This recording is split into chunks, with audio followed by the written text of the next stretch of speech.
sebalik setiap kuntuman bunga telur tersimpan sebuah kisah.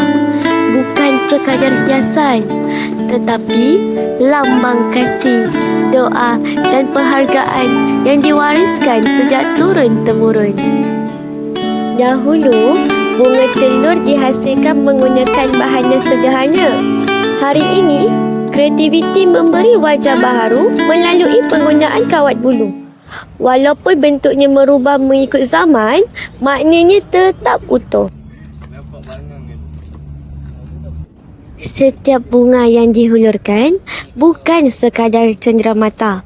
Ia adalah tanda terima kasih, doa untuk kebahagiaan dan simbol sebuah warisan yang menyatukan generasi.